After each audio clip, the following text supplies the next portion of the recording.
Thank you very much, Julia. Ladies and gentlemen, we have gathered here tonight for the launch of the Palestine 100 initiative, which is an introduction to a year-long activities in 2017, marking the centenary of the occupation of Palestine by the British Empire, which was followed by the Balfour Declaration. And on this occasion, we also recognize the launch of the book titled Testimonies of the First Century of Palestine by Mr. Elias Nasrallah.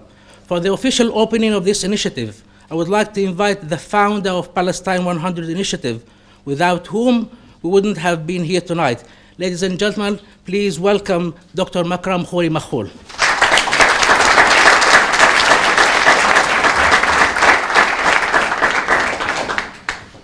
The Right Honourable Baroness Tong, Excellencies, distinguished guests, ladies and gentlemen. 3 hours ago, I received a phone call from a media team, media outlet, quite a distinguished one. And they asked, is the event still on? And if so, are you going to have more than 12 in the room?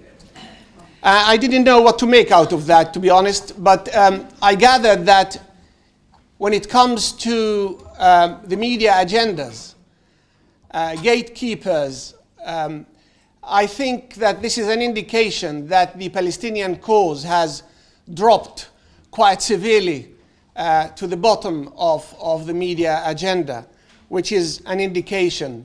But practically, I believe that your presence is quite an answer that Palestine is still the cause. Yeah. Palestine 100 Initiative core mission is to keep the candle and the flame of Palestinian activism alive and proliferating. While seeking freedom and independence, it is intended to preserve Palestinian cultural heritage, both oral and physical, and to promote it to the wider public for future generations.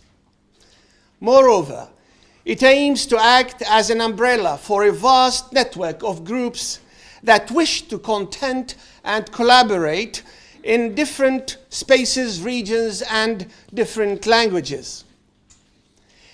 Palestine 100 Initiative is an independent, non-partisan, non-ethnic, non-religious, non-sectarian initiative seeking to serve the general right of Palestinians and to unite and involve every human being who has the good interest of Palestinians in his heart or her heart or mind. These aims reflect our concept to create a selfless, egoless initiative focusing on delivering a short, medium, and long-term programs. Partnership and collaboration, ladies and gentlemen, are at the heart of the Palestine 100 initiative. It wishes to receive, discuss, produce ideas for plans where the person who suggests them or the ideas is expected to lead or to take part in leading them, so that it's an inclusive initiative rather than an exclusive, egoistic one. This is to ensure that partners are involved in a proactive collective. It tackles various disciplines from art, film, politics, law, archaeology, amongst others. Through its cooperative activities, Palestine 100 Initiative aims at 1, educating different segments of new generations of the public who desire to learn about Palestine. 2, to keep those already aware, such as yourselves, interested and well informed of continued development. And through the latter, we come to the 3rd, which is improving the morale and resilience of Palestinians and empowering them not only in the Middle East as well as in the diaspora.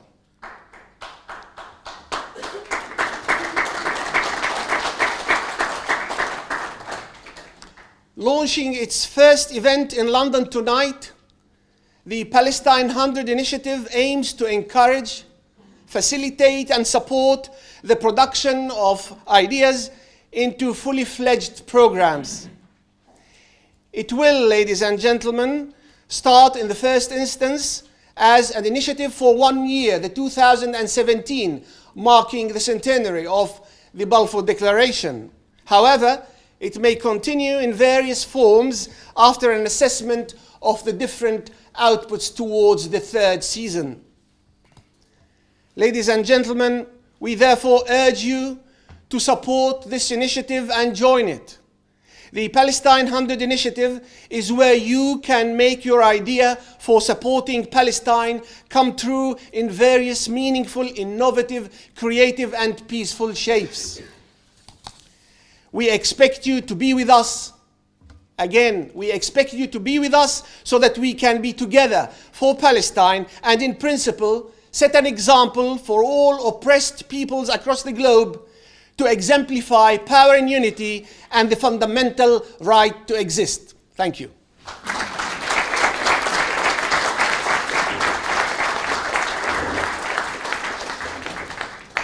Thank you, Dr. Makram, for an illuminating speech.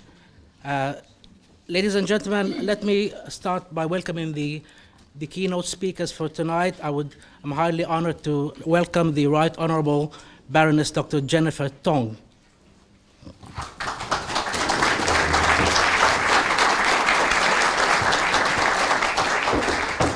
Thank you all for inviting me. I don't know where to begin, really. I, as a British citizen, am conscious that 99 years ago, 100 years next year, Great Britain made one of the biggest mistakes in its history, and that was to implement the Balfour Declaration. Not because it created a home for the Jews, the State of Israel. I'm not going to criticize that. But because it never honored the second part of that Balfour Declaration, which was to protect the people already there. It was quite outrageous, and I'm ashamed of that. And I have no authority for the British government. I no longer belong to a political party in this country. I find it easier that way. But what I want to say on behalf of myself and certainly my family and hundreds and thousands, if not millions of British people, we are sorry that this happened to you.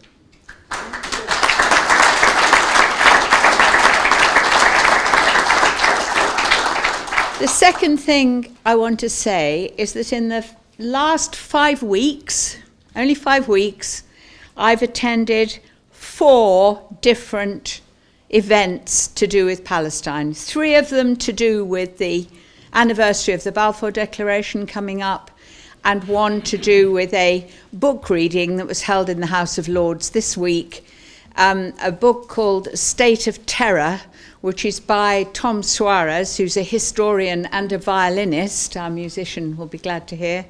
And he has written a brilliant book telling how the State of Israel became to be created in 1947, telling the story from the 19th century onwards. It's a horrific story. And it tells of things that are no longer talked about and no longer known about. And it is not just a story, it is based entirely on newly released documents from the National Archive in Kew. So it is an authoritative document telling you exactly what happened. And I do urge you to read it, or demand that your library gets a copy if you can't buy one.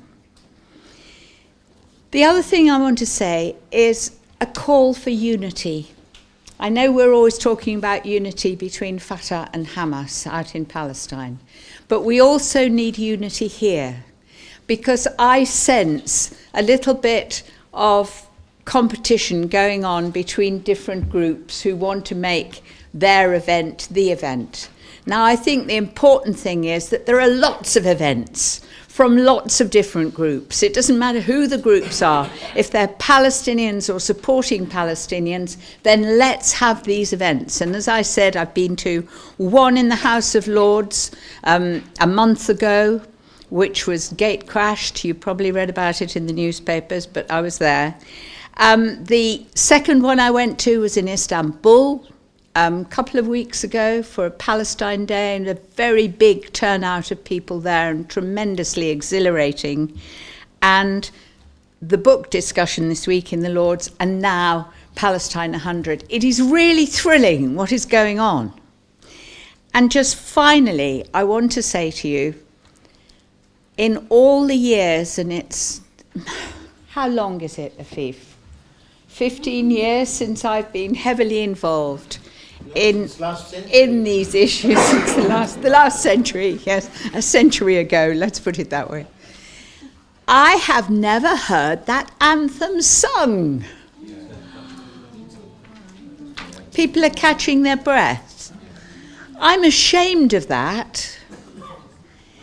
But I notice also that you are all sitting down.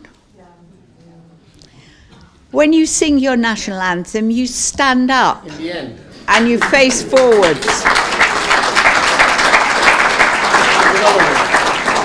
And you look proud and you sing as loudly as you can. Please, please, please start doing that on every occasion.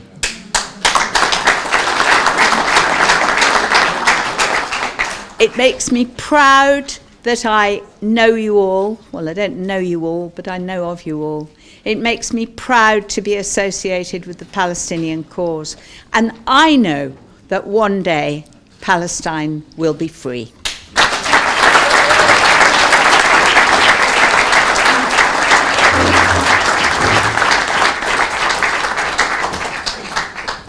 Thank you very much, the Right Honourable Baroness Dr. Jennifer Tong, for her speech. Our next speaker is, let me welcome him very much, Mr. Sami Ramadani, who is a senior lecturer in sociology at London Metropolitan University. Mr. Ramadani.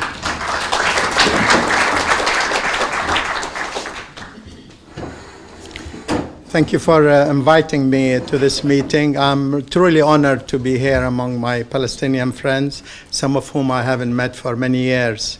And I start by the what Baroness Tong talked about in terms of singing the Palestinian national anthem.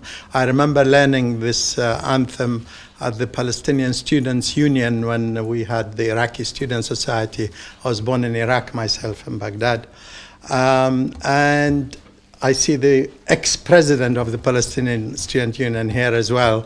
And we used to sing that Palestinian national anthem at every gathering as students.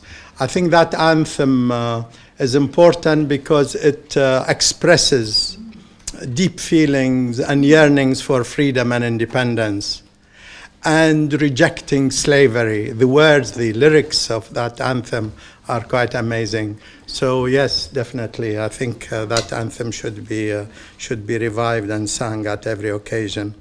The Balfour Declaration, I think, is still with us. It's not 100 years old, because I was reading Netanyahu the other day, and he is extremely angry that the Balfour Declaration has not been accepted by the Palestinians. And what he's objecting to is not so much that the Palestinians should recognize Israel, but that they should recognize it as a Jewish state. And this is going to be the Zionist theme for the coming year, that we should become very much aware of. That on the agenda is to force the United States, other Western powers, ultimately the United Nations, to recognize Israel as a Jewish state, to recognize, to legitimize, in effect, the expulsion of the Palestinians from their homeland officially and legally. So it's quite an important political battle, and Macron's initiative to establish this organization is very important. It should take up the Balfour Declaration, not only in terms of its wording and how the Zionists are going to use it, how Israel is going to use it, but also to highlight the ethnic cleansing of Palestine, because this is quite important. What Israel is doing is quite unique. Look at the map of the world. It's an absolutely unique state. It officially, constitutionally, practices ethnic cleansing. It officially, constitutionally adopts a racist agenda, a racist practice. In all its practice, it tries to maintain at a minimum a 70% to 30% ethnic division. It practices the policy of expulsion. It's often described as an apartheid state. Yes, it has strong apartheid features, but on top of being an apartheid state, it is also a colonizing state, and there's a big difference. South Africa was an apartheid state, but the African natives of South Africa were not expelled from South Africa.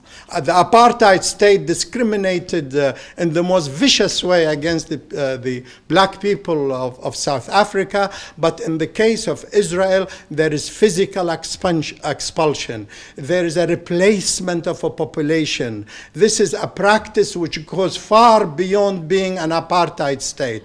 It's a vicious colonizing process of expelling a people, denying them their homeland.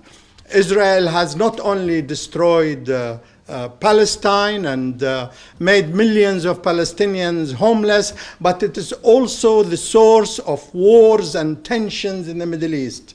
It's a state which has become the United States' main military political base in the whole world. And that is why it occupies a special place in terms of US policies in the region. I don't want to depart too much from the occasion, but I must remind all of us that what goes on, whether in Iraq, in Syria, in Lebanon, even in Egypt, is not divorced from what Israel wants for the region. I don't want to go too much either into what's happening in Syria, but I remind you all, please, to go and see 3 Israeli leaders and what they say about Syria. The Israeli defense minister declared, and I hope I'm quoting him accurately, that he prefers ISIS on the borders of Israel with Syria than Iranian influence in Syria. Now, this is a massive thing to say for an Israeli minister, that he would prefer ISIS on the borders of Israel. Israel's military intelligence chief, Major General Herzi Halvi, June 2016, said ISIS must not be defeated. Okay?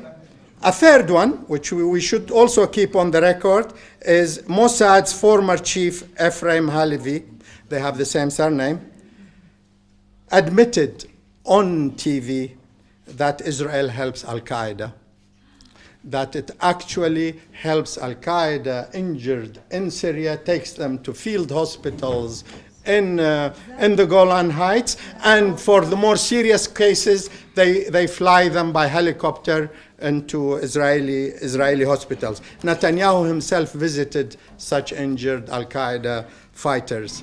This is what Israel is doing to the region.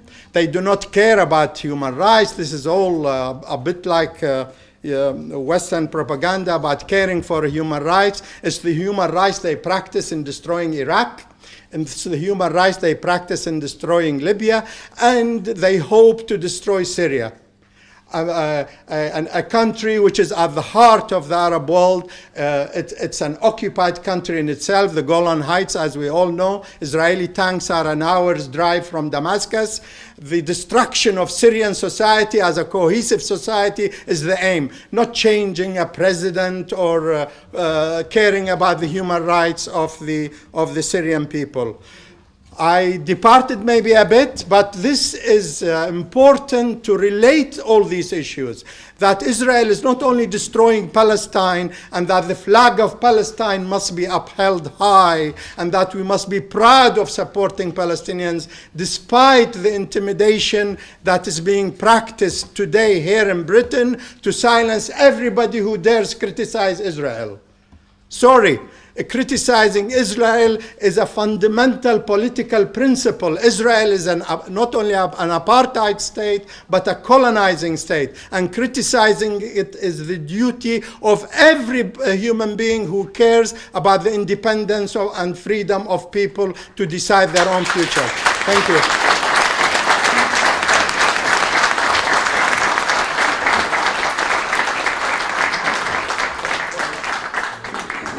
Thank you very much, Mr. Sami Ramadani. Mr. Sami Ramadani apologized twice for digressing. I would like to thank him for digressing. I believe you would agree with me. Our next speaker of honor, and I'd like to welcome very much, is Mr. Jeremy Tia. He's a non-practicing solicitor and advocate for Palestine. Mr.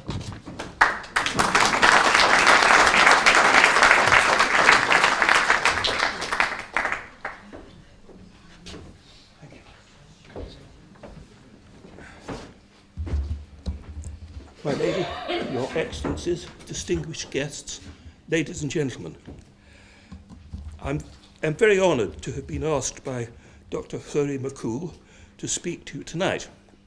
But I have to say that when I saw the cast list, I regarded it as a very tough call. However, litigation solicitors never give up on something that looks difficult. I worried considerably about what I could possibly say that would be innovative and interesting to a very exalted audience.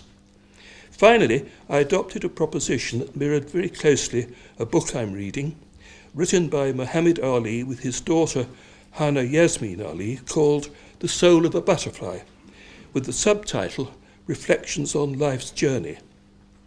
Here are my reflections on Palestinian problems over my lifetime, which have usually enraged me. Now, I was educated as a scientist and had very much reinforced in me the pursuit of truth. I never worked as a scientist because I did not want to, and ultimately I became a solicitor partner in a high street civil law practice serving what we call the man on the Clapham omnibus. That is, we took on all clients, whatever their background. Some were professors and some were bricklayers. And we did our very best to obtain justice for them.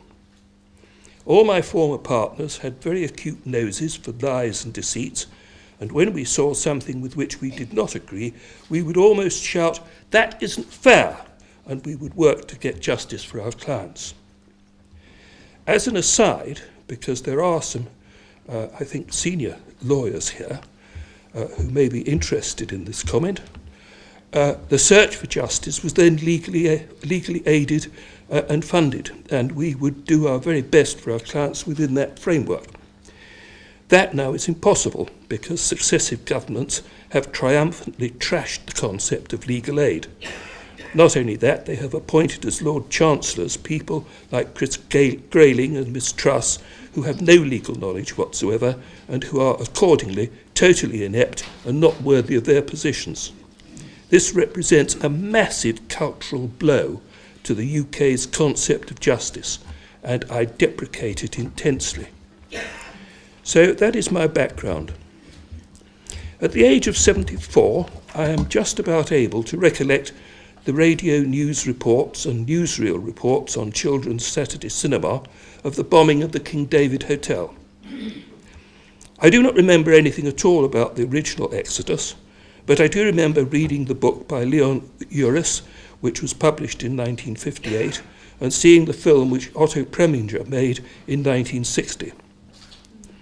These literary and artistic events were honed to reflect the Jewish push to invade Palestine.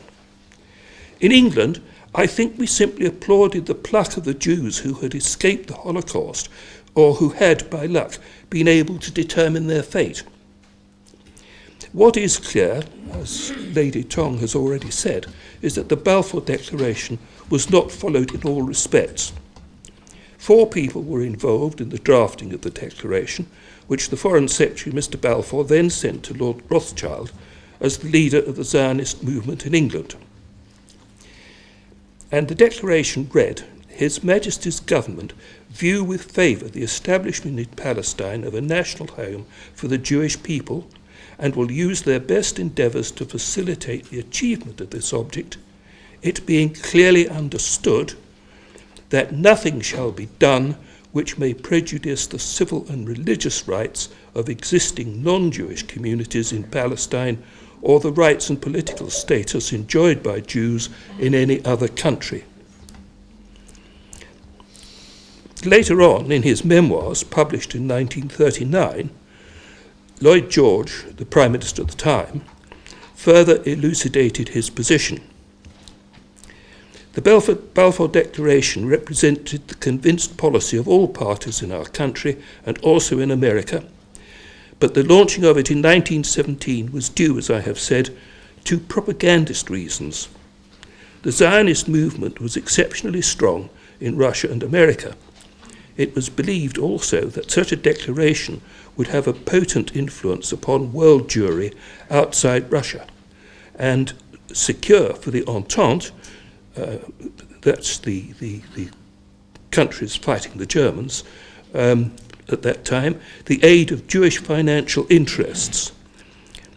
In America, their aid in this respect would have a special value when the Allies had almost exhausted the gold and marketable securities available for American purchases. Such were the chief considerations which, in 1979, impelled the British government towards making a contract with Jewry. There is money. At the start of or just after the start of the First World War, the British government had to spend £3 million a day on munitions. Well, you multiply that up by what that's worth today, and that was just a daily ration of munitions. So it's not surprising we were running out of money. And as Baroness Tong has said, it is, I think, a source of shame to the British government that, having the mandate of Palestine, they failed to protect the Palestinians from the armed, aggressive invasion of the Jews. And indeed, I have seen it suggested in some film or other that they were ordered not to. If true, I think that is a dreadful indictment of our government's policy.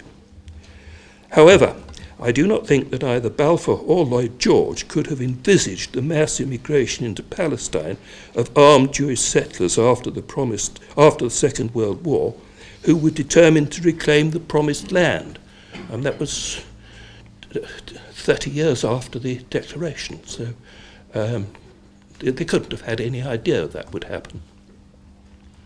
The next episode in my life was the massacre between 16 and 18 September 1982 in the Sabra and Shatila refugee camps, engineered by Ariel Sharon with the connivance of the Lebanese Phalange. At that time, we had a very orthodox Jewish solicitor working for us in Hendon.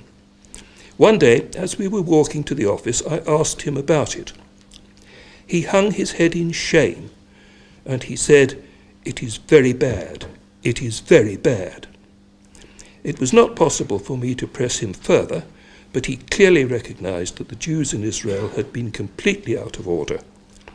However, it is noteworthy that he did not say, "We should not have done it," although he clearly felt some personal responsibility.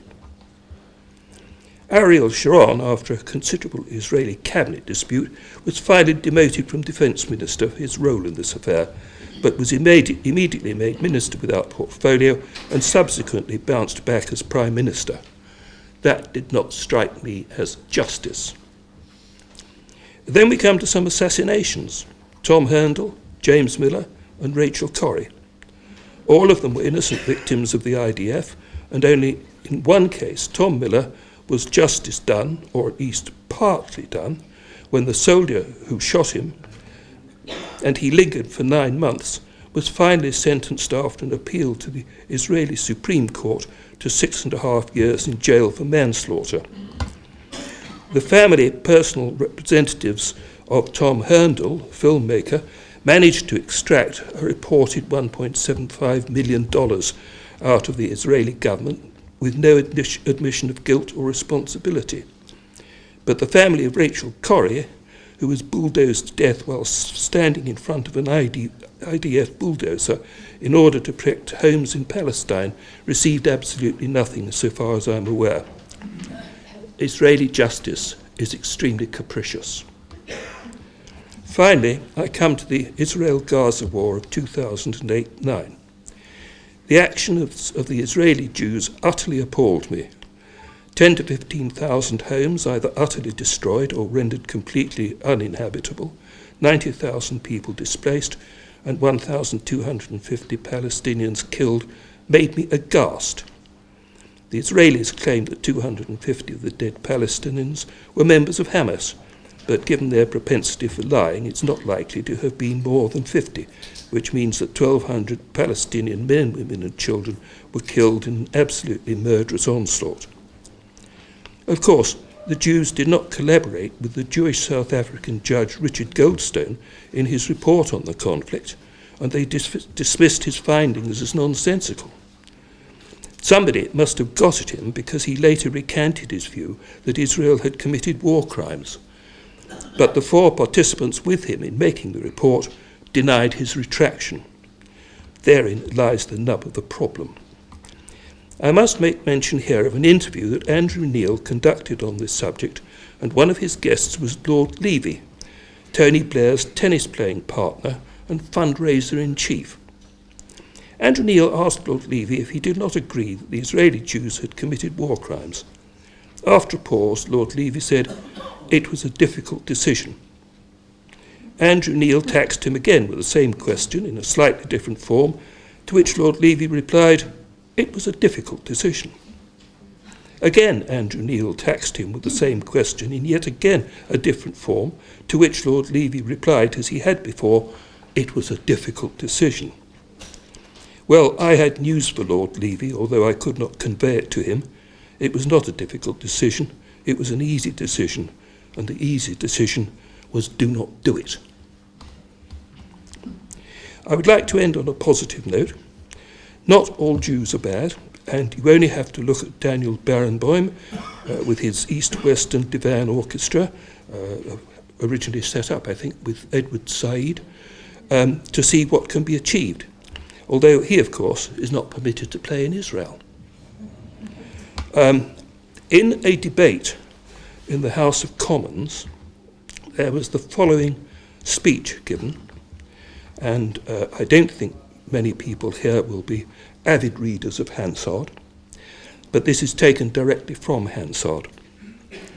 And the speaker said, "I was brought up as an Orthodox Jew and a Zionist. On a shelf in our kitchen there was a tin box for the Jewish National Fund, into which we put coins to help the pioneers building a Jewish presence in Palestine. I first went to Israel in 1961, and I have been there since more times than I can count. I had family in Israel and have friends in Israel. One of them fought in the wars of 1956, 1967 and 1973 and was wounded in 2 of them. The tie clip that I am wearing is made from a campaign decoration awarded to him, which he presented to me. I have known most of the Prime Ministers of Israel, starting with the founding Prime Minister, David Ben-Gurion. Golda Meir was my friend, as was Yigal Allon, Deputy Prime Minister, who, as a general, won the Negev for Israel in the 1948 War of Independence. My parents came to Britain as refugees from Poland. Most of their families were subsequently murdered by the Nazis in the Holocaust. My grandmother was ill in bed when the Nazis came to her hometown of Stashov. A German soldier shot her dead in bed. My grandmother did not die to provide cover for Israeli soldiers murdering Palestinian grandmothers in Gaza. The current Israeli government ruthlessly and cynically exploit the continuing guilt among Gentiles over the slaughter of Jews in the Holocaust as justification for their murder of Palestinians. The implication is that Jewish lives are precious, but the lives of Palestinians do not count. On Sky News a few days ago, the spokeswoman for the Israeli army, Major Leibovich, was asked about the Israeli killing of, at that time, 800 Palestinians. The total is now 1,000. She replied instantly that 500 of them were militants. That was the reply of a Nazi. I suppose that the Jews fighting for their lives in the Warsaw Ghetto could have been dismissed as militants. The Israeli Foreign Minister, Tzipi Livni, asserts that her government will have no dealings with Hamas because they are terrorists. Tzipi Livni's father was Eitan Livni, Chief Operations Officer of the terrorist group Irgun Zvailomi, who organised the blowing up of the King David Hotel in Jerusalem, in which 91 victims were killed, including 4 Jews. Israel was born out of Jewish terrorism. Jewish terrorists hanged 2 British sergeants and booby-trapped their corpses. Irgun, together with the terrorist Stern Gang, massacred 254 Palestinians in 1948 in the village of Deir Yassin. Today, the current Israeli government indicate that they would be willing, in circumstances acceptable to them, to negotiate with the Palestinian President Abbas of Fatah. It is too late for that. They could have negotiated with Fatah's previous leader, Yasser Arafat, who was a friend of mine. Instead, they besieged him in a bunker in Ramallah, where I visited him. Because of the failings of Fatah since Arafat's death, Hamas won the Palestinian election in 2006. I'm sorry about that. I did turn it off.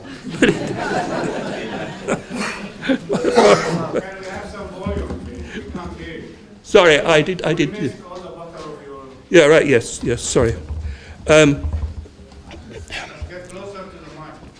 Right, yes, okay.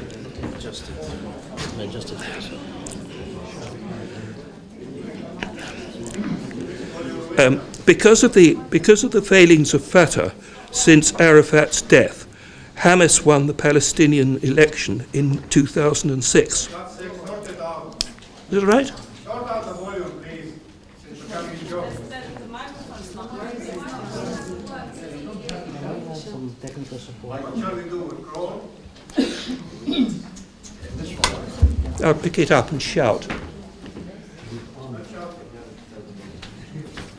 Hamas is a deeply nasty organisation, but it was democratically elected and it is the only game in town. The boycotting of Hamas, including by our government, has been a culpable error from which dreadful consequences have followed. Use this one, please. Please use this one. I think this one. Does this work? Yeah. Hello? Much better. Right, okay. I'll hold it for you. All right, thank you.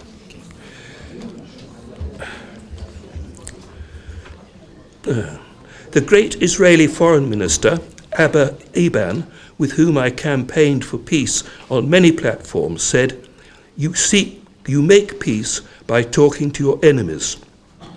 However many Palestinians the Israelis murder in Gaza, they cannot solve this existential problem by military means. Whenever and however the fighting ends, there will still be 1.5 million Palestinians in Gaza and 2.5 million more on the West Bank. They are treated like dirt by the Israelis, with hundreds of roadblocks and with the ghastly denizens of the illegal Jewish settlements harassing them as well. The time will come, not so long from now, when they will outnumber the Jewish population in Israel. It is time for our government to make clear to the Israeli government that their conduct and policies are unacceptable and to impose a total arms ban on Israel. It is time for peace, but real peace, not the solution by conquest, which is the Israelis' real goal, but which is impossible for them to achieve. They are not simply war criminals, they are fools. Now, that speech was given by Sir Gerald Kaufman, a very strongly practicing Jew, who is still in the House of Commons. This was in 2009, but he's still a member of the House of Commons, and in fact he is the father of the House. He's the oldest serving MP at 86. As I say, there are voices that will speak up for Palestine and Palestinians in this country. Now, there are, of course, many other awful ongoing problems to which I might have referred. There is the so-called fence. What a really disingenuous word that is. There are continuing settlements by Jews in the face of countless UN resolutions that they are illegal. The Jews take all the best water sources. Many roads on the West Bank are not accessible to Palestinians, and so on. The port of Gaza is blockaded and the airport has been destroyed. Perhaps the worst failure of all to act is that of the USA, which currently supplies Israel with approximately $3.15 billion a year, and which could, if it wished, certainly stop further settlements being built by threatening to reduce the money it gives to Israel. So that is where I think the force of the argument has to be addressed. Anything that furthers understanding by education and by history, such as Elias Nasrallah's book, is to be welcomed. And I hope that the book will receive wide circulation, be extensively read, and contribute substantially to an understanding of the Palestinian cause and keep it in front of the general public. Thank you.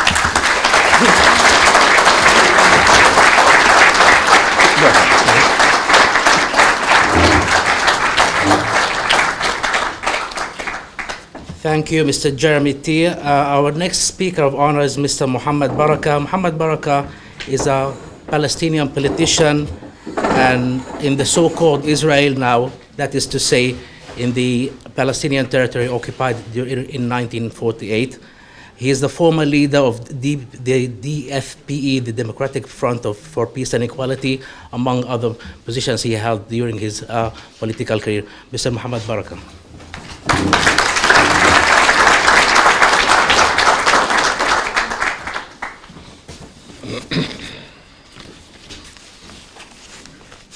جا الوقت نحكي عربي لا؟ لا الأخ.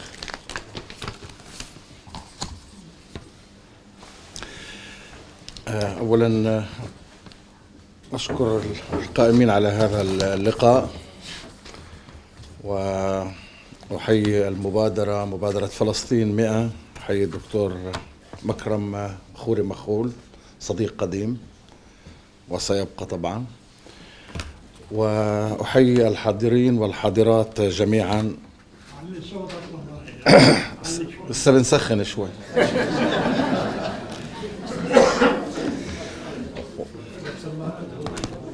وأحيي الحاضرات والحاضرين جميعا الذين جاءوا لحضور هذا اللقاء الذي نعلن فيه عن هذه المبادرة، مبادرة فلسطين 100، ولكن في نفس الوقت نحن نقوم بإشهار كتاب قيم سأتوقف عنده في البداية. وفي اعتقادي أن هذه المبادرة يجب أن تكون جزءا من مبادرات كثيرة حول 100 عام على وعد بلفور، هذا الوعد الذي أسميناه وعد من لا يملك لمن لا يستحق. واسمحوا لي في البداية أن أتوقف عند الكتاب الذي نحن بصدده بكلمات ليست قليلة. ومن باب المصارحة والشفافية أقول أنا لست محايدا في موضوع الكتاب ولا أرغب أن أكون محايدا، وأنا لست ناقدا وأصبح متأخرا أن أكون ناقدا، ولست متفرجا ولا قدرة لي أن أكون متفرجا.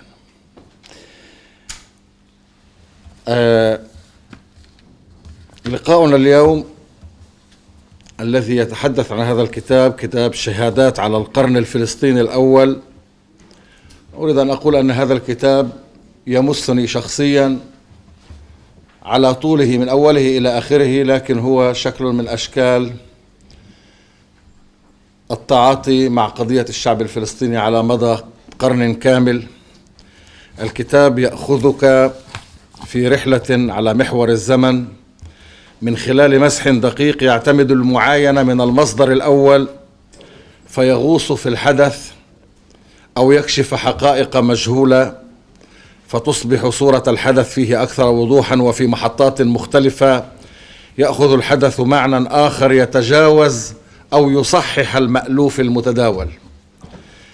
الياس نصرالله الكاتب الصحفي الموسوعي يغرف من ذاكرته الغنية ويقطع البلاد للتواصل مع شخوص الحدث لاستكمال عملية تركيبه بدقة، ثم يغوص في المراجع والوثائق ليستكمل بناء الحدث فيما يتعدى الذاكرة الشخصية والمروي من ذاكرة الآخرين.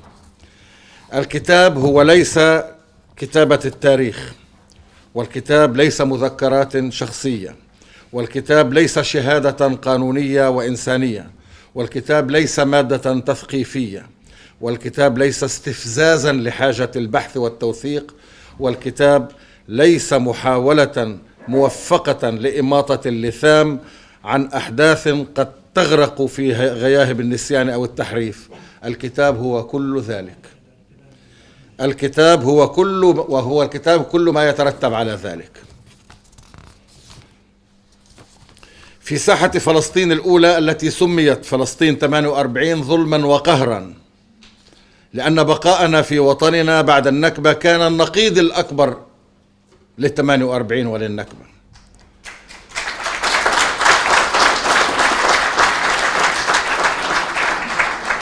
نحن أهل فلسطين الأولى، لسنا لا 48 ولا 76 ولا أي رقم آخر،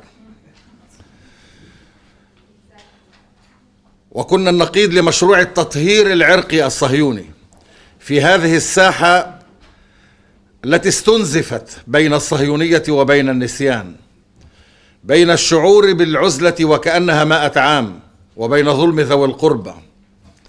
رأيت كيف يحول الياس نصرالله الأحداث الصغيرة إلى عاصفة تنفخ الغبار عن قصة لم تكتب، وإلى معاول لتقويض الرواية الصهيونية، وإلى مواد بناء لإعادة تشييد رواية فلسطين الأولى، وإلى ريشة ترسم من جديد ملاعب طفولتنا بعفتها وبؤسها، وإلى ورق بردة لكتابة قرن فلسطيني بحبر الذاكرة الأولى والعين الأولى والمعاينة الأولى. الكتاب يروي قصة اللجوء والعودة لتصل أنت القارئ إلى أن ما كان ليس سوى مشروع تطهير عرقي، ويروي محاولة هندسة الانتماء وتدجين الوعي لدى أبناء شعبنا الفلسطيني في فلسطين الأولى، فتكتشف أن المشروع ليس مشروعا صهيونيا وحسب، إنما هو مشروع شراكة بين إسرائيل وعرب أمريكا. زمن وعد بلفور يمتد على زمن الكتاب، القرن الفلسطيني الأول. الكتاب لم يتوقف عند وعد بلفور، لكن كلمتي وعد بلفور تصلحان عنوانا إضافيا للكتاب، الإلياس الجديدة لرواية فلسطين. وعد بلفور المؤلف في ترجمته العربية من 50 كلمة، وعد بلفور 50 كلمة، وفي الإنجليزية قديش قلت لي فارس؟ 60. خلينا نتفق على 60.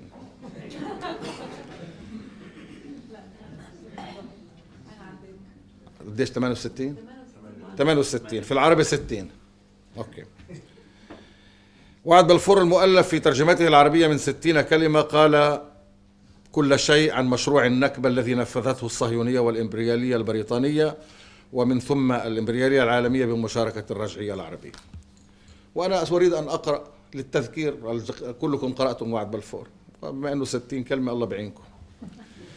إن حكومة صاحب الجلالة تنظر بعين العطف إلى تأسيس وطن قومي للشعب اليهودي في فلسطين، وستبذل غاية جهدها لتسهيل تحقيق هذه الغاية، على أن يفهم جليا أنه لن يؤتى بعمل من شأنه أن ينتقص من الحقوق المدنية والدينية التي تتمتع بها الطوائف غير اليهودية المقيمة الآن في فلسطين، ولا الحقوق أو الوضع السياسي الذي يتمتع به اليهود في البلدان الأخرى. وأنا أريد أن أتوقف عند فقرات هذا الوعد. عندما يقال وطن قومي للشعب اليهودي بمعنى الإقرار بمقولة الصهيونية الأولى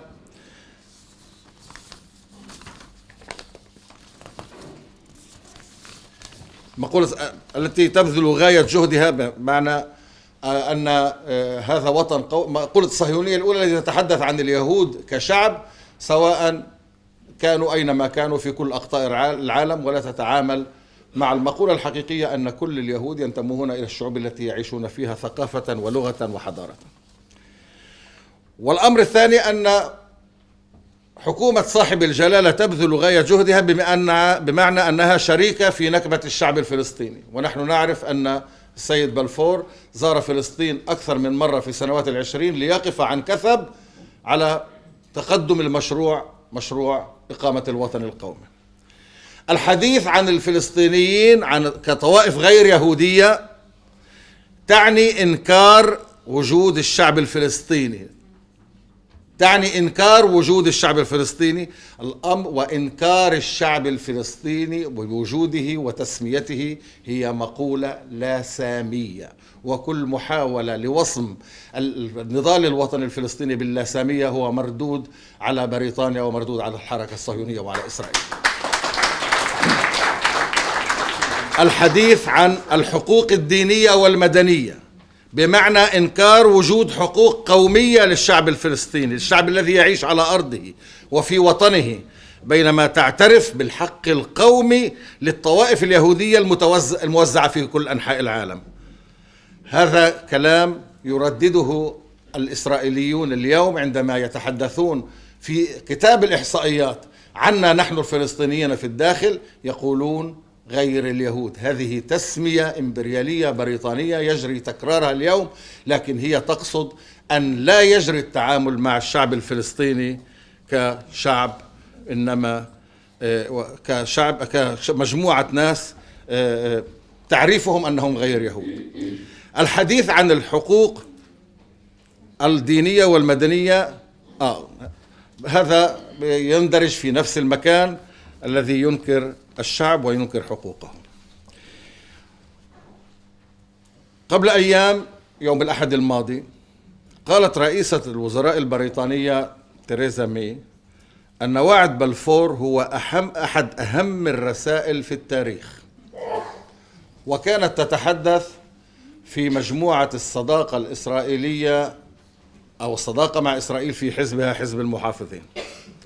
وأنا أقول قد يكون الأمر صحيحا، فوعد بلفور هو من الرسائل الأهم في التاريخ في الصفاقة والعدوان والغلاظة، لأنه وعد من لا يملك لمن لا يستحق.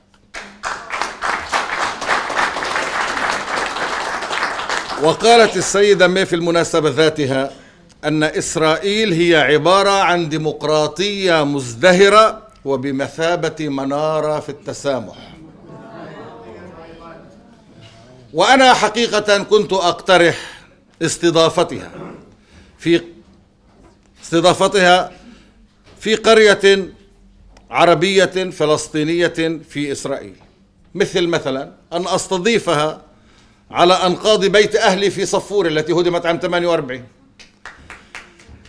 مثلا، أو نستضيف أو يجري استضافتها في قرية العراقيب في النقب. لم نعد كل القرى المهجرة. في قرية العراقيب التي هدمت في الخمس سنوات الأخيرة 104 مرات.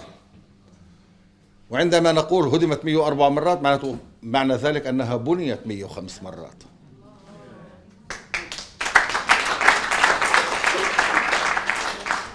أو أن ندعوها لزيارة من أجل أن تطلع بعينيها على منارة التسامح والديمقراطية، أن تأتي اليوم أو غدا إلى قرية أم الحيران في النقب التي يعملون في هذه الأيام على هدمها كاملة من أجل أن يبنوا مكانها مستوطنة يهودية بشكل واضح وبدون مواربة. أو ربما ندعوها إلى مسجد يمنع فيه الأذان، أو ربما ندعوها إلى بيت يمنع لم شمل الزوج والزوجة بسبب قوانين منع لم شمل اللاجئين، أو بيت في أحياء الفقر في يافا يا مكرم التي هجرت غالبية أهلها. أو ربما ندعوها إلى، وأنا كنت نائبا في الكنيست، أن ندعوها إلى مبنى الكنيست الذي عملت فيها أكثر من 15 سنة لتطلع على المشروع الديمقراطي الإسرائيلي الكبير، حيث يجري في هذه الأيام وفي الأيام المقبلة إتمام كتاب قوانين الأبرتهايد الأول في القرن ال21. عشرات القوانين العنصرية التي يجري اتخاذها بدون أن يطرف لهم جفن وبدون أي حرج في داخل الكنيسة الإسرائيلية. السيدة مي هاجمت في المناسبة نفسها حركة المقاطعة المتنامية ضد إسرائيل وضد منتوجات المستوطنات، ولكنها يجب أن تعلم أن إسرائيل سنت قانونا ضد الدعوة إلى المقاطعة، رغم أن المقاطعة هي تعبير عن رأي سياسي مشروع، وهي أحد أشكال المقاومة غير العنيفة للاحتلال. إسرائيل بقيادة نتنياهو تعمل على الإجهاز على حقوق الشعب الفلسطيني وعلى حل الدولتين التي تدعي السيدة مي بأنها ملتزمة به، وتسعى لتثبيت شعار أرض إسرائيل الكاملة على الأرض من خلال طرح موضوع يهودية الدولة كشرط لتفاوض غير قائم. ويهودية الدولة تعني شطب حق العودة، وتعني أننا نحن الفلسطينيين الذين بقينا في وطننا نوقع ونقر ونعترف أننا مواطنين من درجة ثالثة أو درجة رابعة. هذه هي الديمقراطية.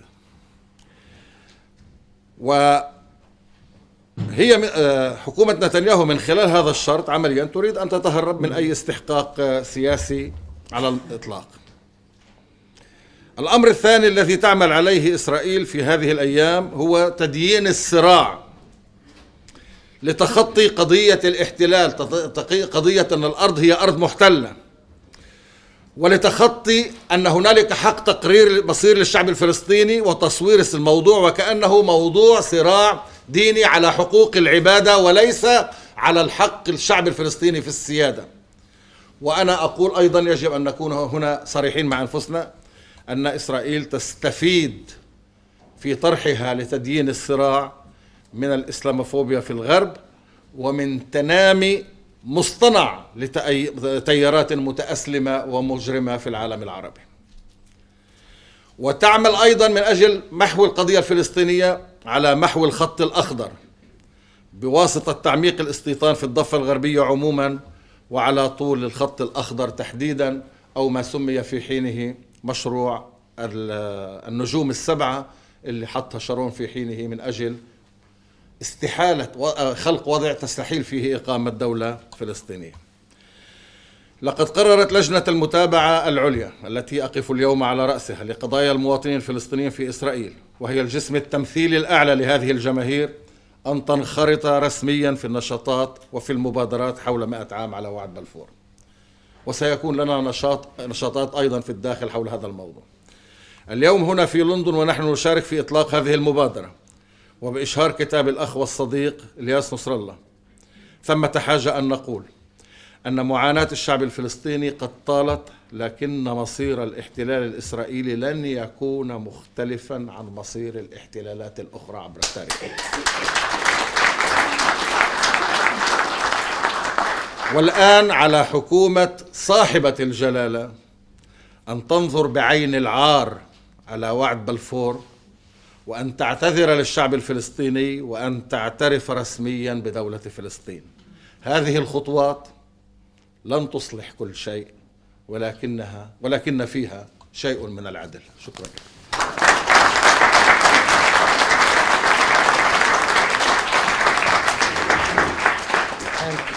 Thank you very much, Mr. Mohammed Baraka.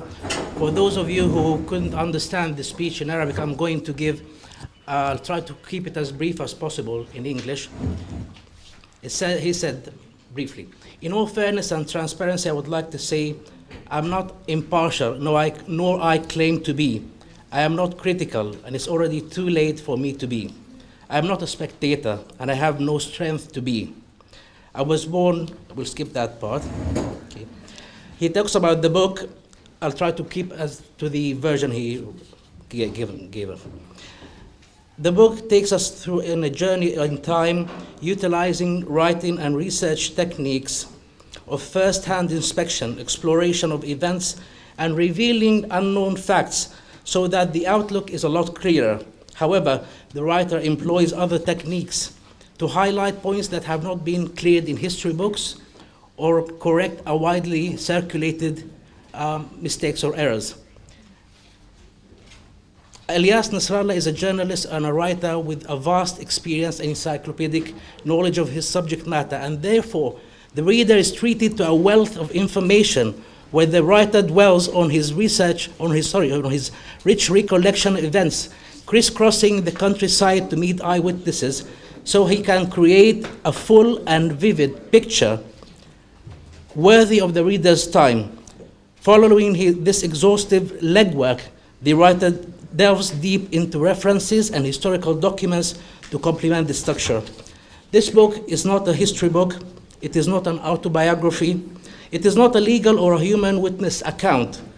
And it is definitely not an education material, nor is it an attempt to encourage further research, nor is it an endeavor to unmask events long ago forgotten. This book is about all this put together. And it is all that stems from them in the part of the land mistakenly called Palestine 48, as we have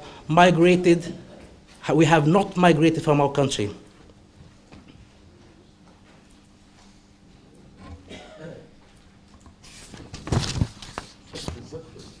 That's what I'm doing.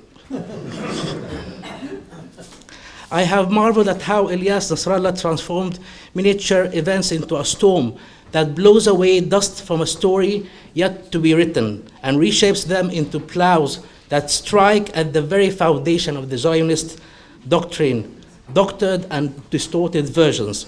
The writer's portrayal of events reshapes them into art brushes that magnificently redraw the playground of our childhood with all their innocence and poverty, and it further rolls them into papyrus paper upon which a whole Palestinian century is engraved for future generations.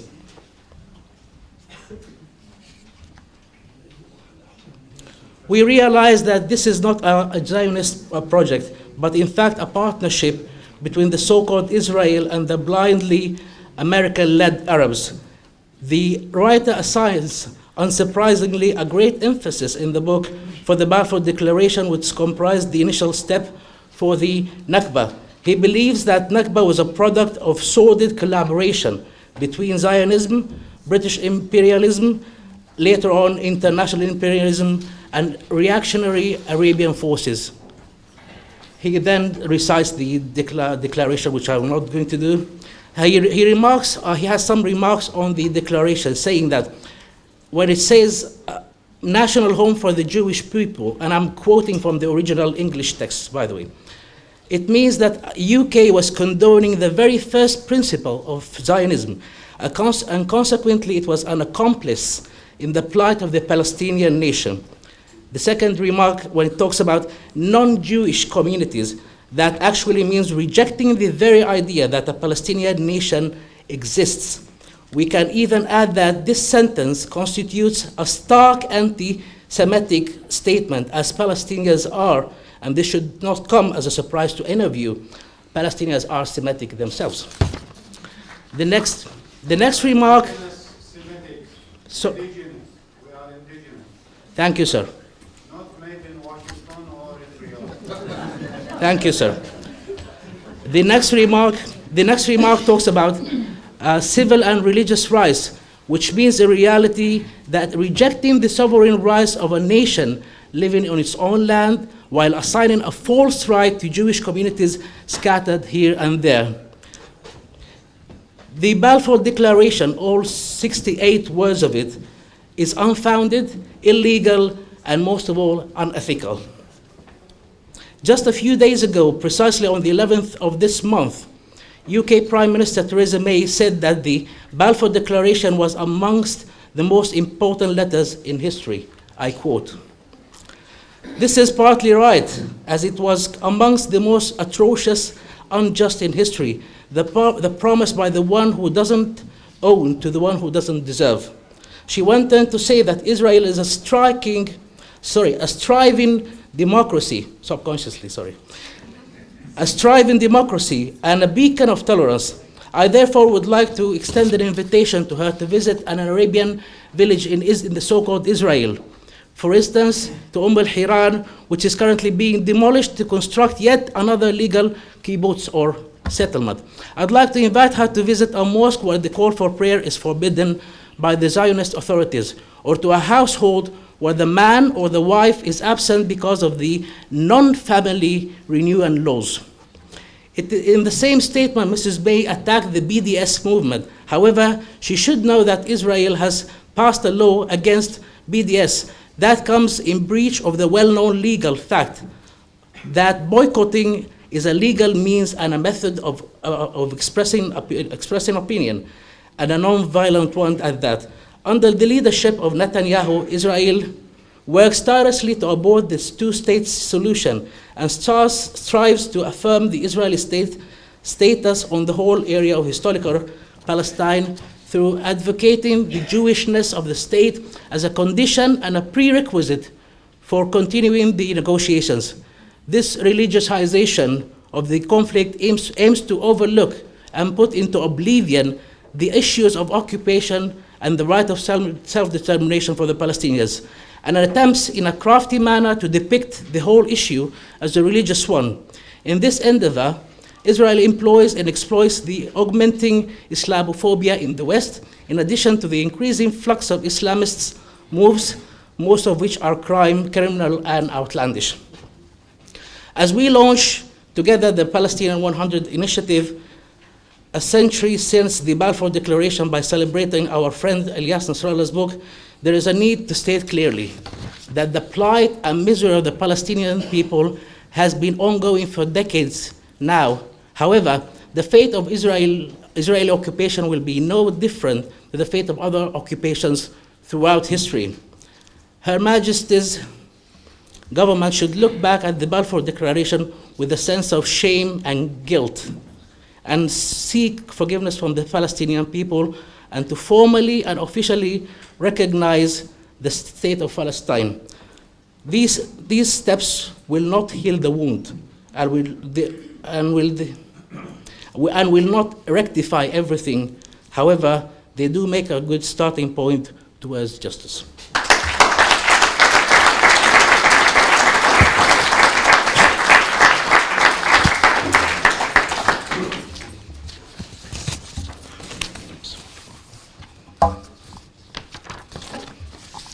Our next speaker is His Excellency Ambassador Afif Safia. I'd like to welcome Mr. Aziz Safia.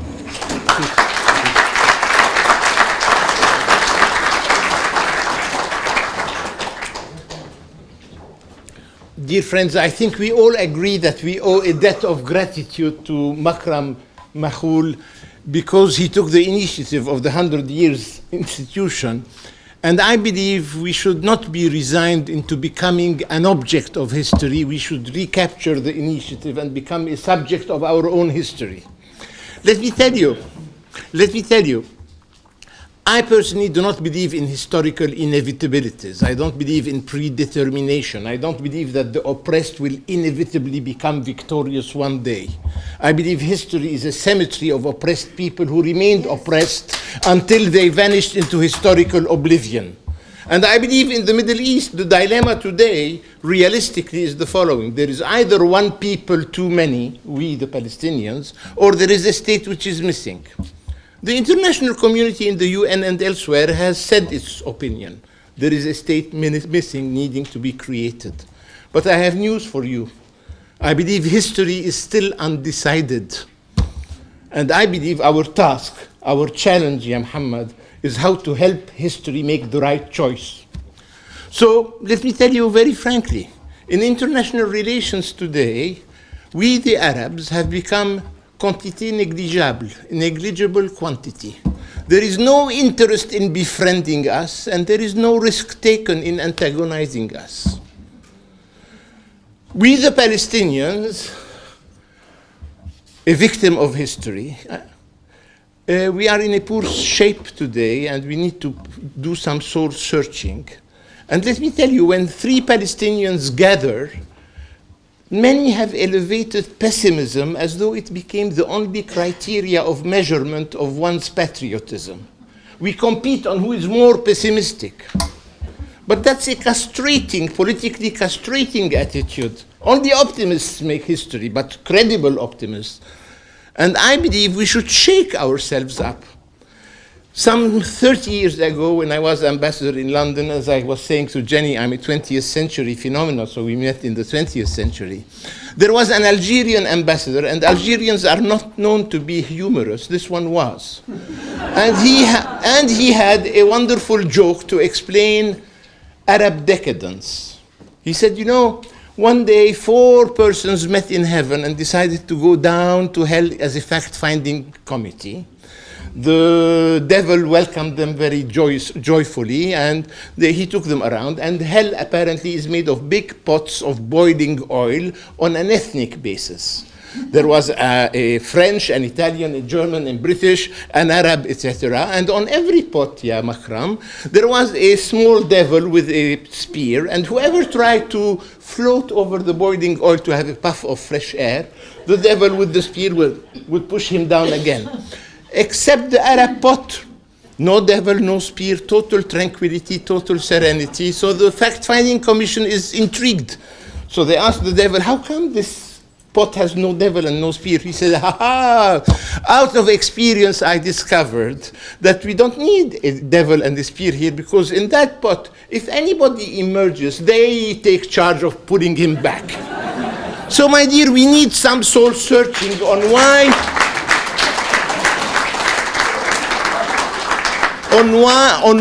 we as a community, a collectivity, a people, a nation, in contemporary history, in modern history, we seem to be déphasé, déplacé, out of place, unsuccessful, unhappy, miserable, etc., etc. So we do need to do fast, because time is running out. And as I told you, history is undecided, and our task is to help history make the right choices. Now, let me tell you, there is a debate in this country, and I'm not happy about this course of events, but we, the Arab-British community, are non-existent in political terms. Do we have a voice? Do we have institutions that weigh on political parties? The answer is no. Let me ask why.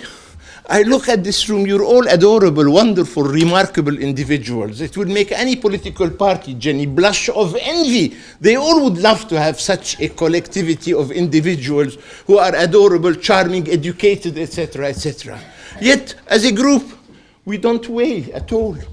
We are invisible, negligible. And we have to change that course of history. And we are not a bunch of losers resigned to remain a bunch of losers. There is a debate in this country, and this country is an interesting country. For example, and I'm happy we have 3 pillars of the Jerusalem community who happened to be passing through London and through social media discovered there was this event. Claudette Habash, for years, a very successful leader of Caritas in Jerusalem, did wonderful work. Bassem Khoury, who is an industrialist in Palestine with a company, pharmaceutical, doing excellently well and exporting to the outside world, showing that when we, the Palestinians, want, we can be achievers, doers, and successful. And his adorable wife, Sandra. Let me tell you, my friends, this country, there was a debate in this country, and it was said that Britain is a country that lost an empire and is still looking for a role. And in the foreign policy community, there was always a discussion. Is Britain punching above its weight, beneath its weight? Is it punching at all? It is still in the ring after Brexit. All questions. When I was in America on the lecturing circuit, I did my share to make popular a joke which I think is very profound. Do you know why Britain once had an empire from where the sun never set? It's because God never trusted them in the dark.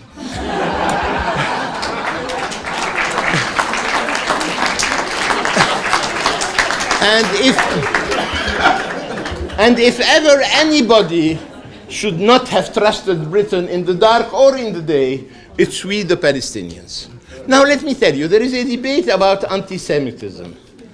And they took decisions which I believe are very questionable and very offensive of adopting the definition of the pro-Israeli lobby on what anti-Semitism is. Criticizing Israel, criticizing Zionism from now on is anti-Semitism. No, no, and no.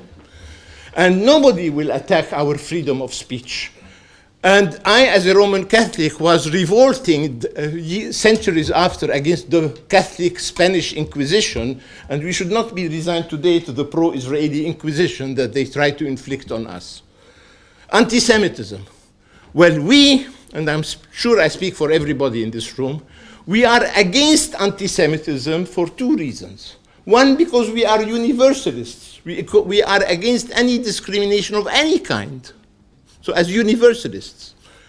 But also because it is our enlightened national collective interest to be against anti-Semitism. It's anti-Semitism and Hitler that pushed Jewish communities into the arms of Zionism. Until 1993, which is the date of the accession of Hitler to power, Zionism was a minority phenomenon among European Jewish communities. So we are the indirect victims of Hitler. So, 1, because we are universalists. 2, because of our enlightened, selfish interest. We are against anti-Semitism. And let me tell you, blunders made by some of those who thought to be our supporters in France, the result was not liberating Palestine. It resulted in an increase of Jewish immigration into Palestine, Israel. So we have to be prudent and careful. So, my friends, there is an intellectual battle going on, and I'm happy for your book, Elias, because it comes at the right moment when we need intellectual ammunition in this political battle. My friends, for example, Michael Gove, and I'm fed up with third-rate British politicians trying to get some media attention by making pro-Israeli statements. We're fed up, and you should make that known. So we. Yeah, right. Well, yeah, I know, but we should make it known.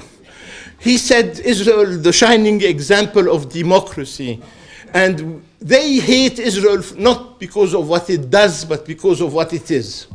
Let me comment on the issue of democracy. And I'm known to be a Democrat in the most old-fashioned way, definition of the word. Yes, Israel, Muhammad Baraki, for its Jewish component, is democratic. But does that make Israel more adorable, less unlovable? On the contrary, I believe the Israeli democracy for the Jewish component is not an attenuating factor, it's an aggravating factor. Because what it means that every 4 years, the Israeli voter, soldier, citizen is asked to voice its opinion, his or her opinion, and continuing our oppression has been democratically supported by a comfortable majority of Israeli society. And there was a rabbi in New York in the 60s during the Vietnam War who said, in a democracy, if a few are guilty, all are responsible. Yes, so if Netanyahu is guilty, the majority of Israeli society today is responsible for the continued oppression of the Palestinian people. Now let me tell you, I am against denials. I am horrified when somebody stupidly says the Holocaust did not occur and starts discussing was it 6 million, 5 million, 4 million, etc. It's nauseating. But I want them to know that we, the Palestinians, Claudette, we have suffered 3 successive denials in our short history of 100 years. Our mere physical existence was denied.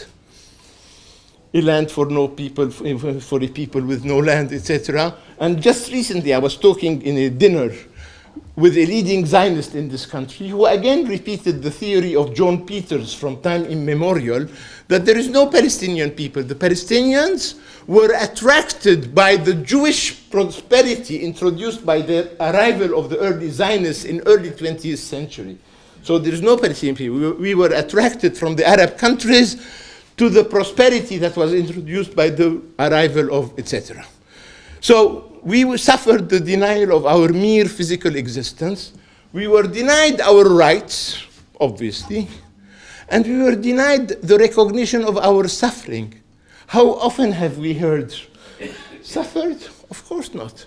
Your suffering compared to the other suffering, it's banal, it's trivial, you cannot compare it. I am against comparative martyrology. I don't like to compare Palestinian tragedy with the Holocaust, for example, for obvious reasons. I think each tragedy stands on its own.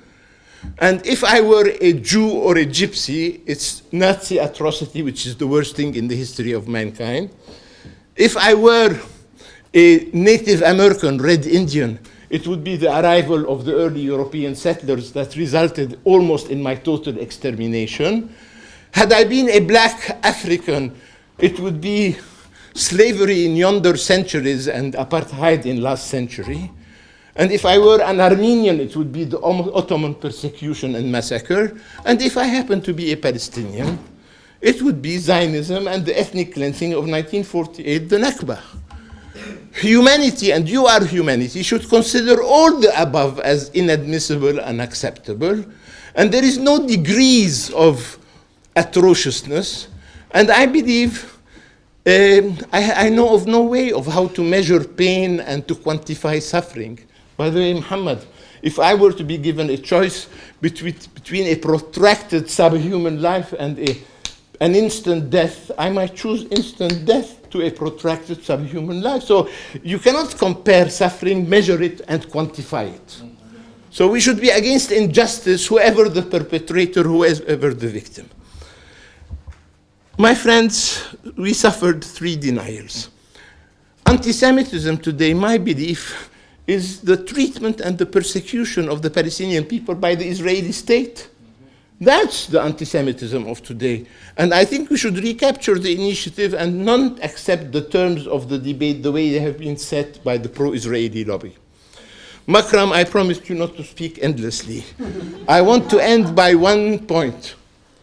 There was a concept that I thought would have a better fashionable destiny in the terminology and the phraseology of politics, and that was the concept of global tribe. That today in the international system we have global tribes. Jews are the global tribe par excellence, but so are the Irish, so are the Scots, so are the Armenians. Yes, please. Thank you, thank you, thank you. So are the Armenians, and today, since we are the Jews of the Jews, we are the Palestinians, a global tribe. And a global tribe where 50% live scattered around the world. That's the symptom of our tragedy, but it could be the source of our future empowerment, my friends, if we play our cards correctly. Let me give you examples. 12 years ago, elections in San Salvador, the candidate of the left was a certain Mr. Hamdal from Bethlehem, and the candidate of the right, a certain Mr. Sakka, also from Bethlehem. And I was interviewed here in my office in London, and I said, whoever loses, there'll be a Palestinian Salvadorian in the local White House.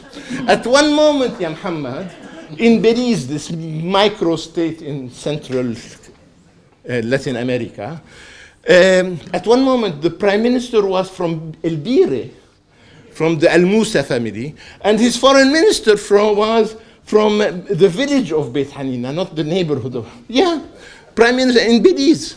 In Chile now we have 17 parliamentarians, 3 ministers, etc., etc. I personally believe today we are a global tribe. It's the symptom of our tragedy. It could be a source of empowerment. You run into Palestinians from Scandinavia to Pennsylvania to California to Australia. We lose most of our time in internal infighting. And I believe if we put our act together and if we develop a philosophy of what is expected of our scattered diaspora, we can make a difference and change the course of history. 2 years ago, I was invited for a sort of condolence session when a prominent Palestinian had died. And I was asked to say a few words. And I'm always at a loss for words, as you have noticed. So I started, Jenny, by saying, Jewish perpetuation, Jewish excellence, Jewish successes have always intrigued politicians, historians, philosophers, etc. Some try to explain it by saying it's religion that keeps the cohesion and allows for the success. But others answered, yes, but half of them don't believe in God. Others said, no, it's because they are an ethnic group. Then others answered, they are technicolor. Maxime Rotenson even goes as far as Muhammad Baraki and myself having more Hebrew blood in our veins than most of the Jews. Surely those who came from Ukraine and Moldavia and whatever.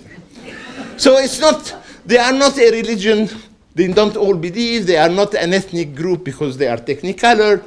Jean-Paul Sartre, the French philosopher, existentialism, came with an answer of his own by saying, oh, it's the anti-Semite who makes the Jew. It's the anti-Semite. It's persecution that maintained the cohesion and was the driving force behind the excellence and the success. And I was talking to the Palestinians by saying, we are all drowning in petty small problems, Ya Fatima, and I know that you are revolted as I am. We are behaving as though we have been insufficiently persecuted. And we can afford to have the bickering, petty attitudes, etc. I believe, yeah, Makram, and you should help, Jenny should help, Muhammad should help. I believe we should all have a soul-searching exercise and decide to turn that page of history. By ending, I would like to quote Brecht. I like that quotation of Brecht. Brecht was a playwright, and one of his plays, Claudette, was called Galileo. And there is a beautiful scene where Galileo, under the physical pressure, meaning torture, of the Spanish Inquisition then in Italy, retracts on his findings and in his inventions, and I forgot what were his inventions. Is the world round, or is the moon turning around the world, or I don't know who's turning around whom, but he retracted. And a disciple of his in this play looks with contempt at Galileo and says, unhappy are the people who have no heroes. Then Galileo turns towards him and he says, no, my friend, unhappy are the people who still have a need for heroes. My friends, we obviously have a need for heroes, but I believe, yeah, Hisham al-Sulh, that maybe there is a need to revisit, redefine, and refine the concept of heroism. Thank you.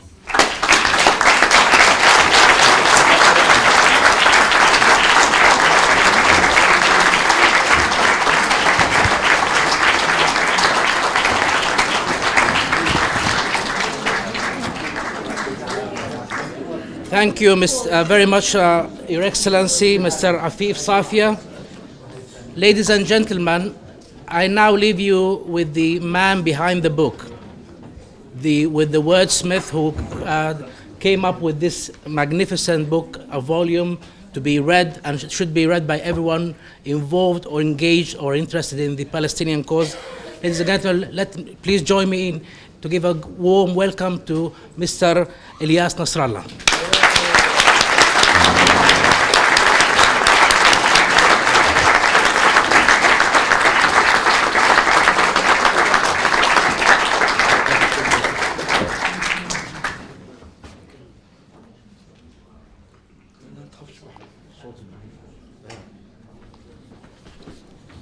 Good evening. مساكم بالخير.